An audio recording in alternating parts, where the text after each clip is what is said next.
Hi, everyone. Hey everybody. We are so grateful for all the folks who have been so inspired by our course and are excited to be taking our course. We're also really aware that because we're in the middle of this challenging, awful time of this pandemic, a lot of congregations are looking for ways to gather online and hmm do religious education online or connect with each other online. And our course is a really great option for that because all of the resources are online and it lends itself really easily to that. So a lot of congregations have been purchasing our course and engaging with it during the pandemic. So we wanted to share some advice and best practices for how to do that well with you.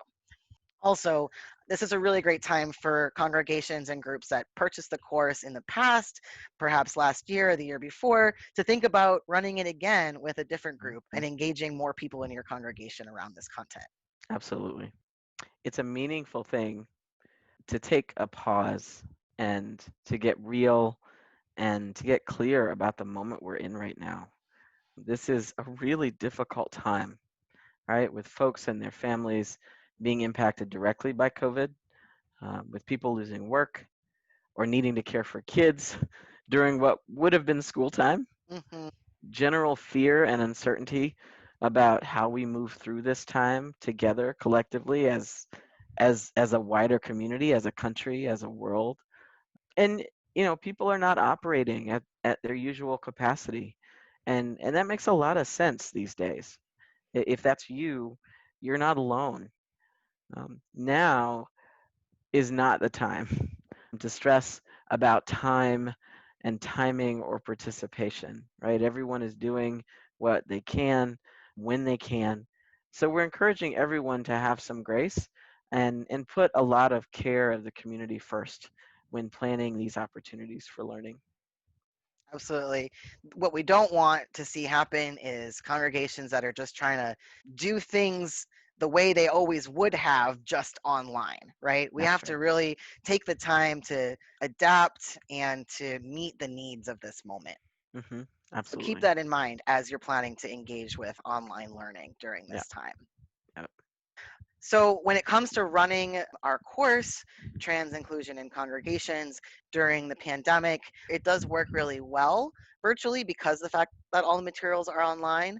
A lot of congregations have been gathering on Zoom, for example, and watching the lectures together by hmm way of a host screen sharing the video and then discussing them together after watching them together, which hmm works really well. Some congregations have alternately had participants watch the lectures on their own and then gather online for discussion on Zoom or another video conferencing platform.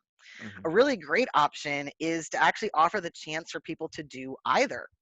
You can schedule your gatherings so that people who want to watch the lectures together arrive at a certain time, hmm and people who would prefer to watch them on their own can arrive at a later point for the discussion, which is a really nice way to be flexible Yeah. and make the course as accessible as possible for as many people as possible.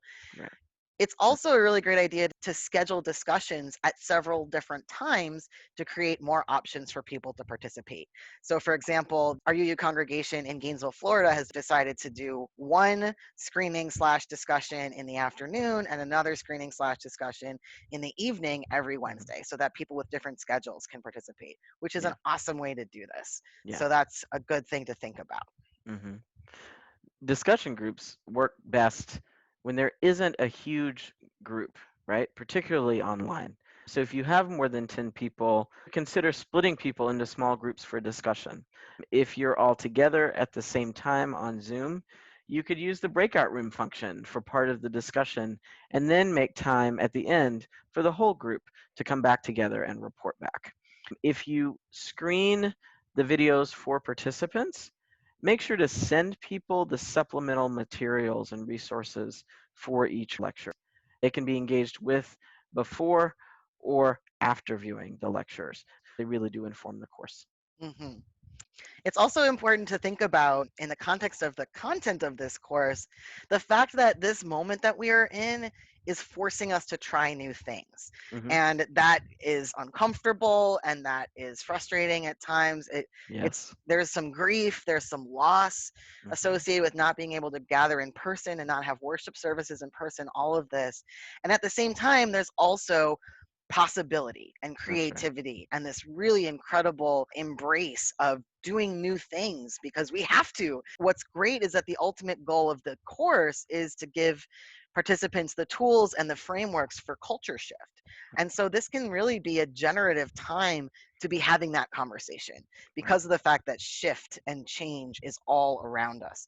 It's really the perfect time for us to get clearer on who we are and what is at the core of our faith community rather than simply waiting for things to go back to normal, right? That's right. Now is the time to really question what normal even means, what it Hmm. has meant, who it has served, and who has been left unserved and in need by our understandings of normal, and Right. work to create a new future.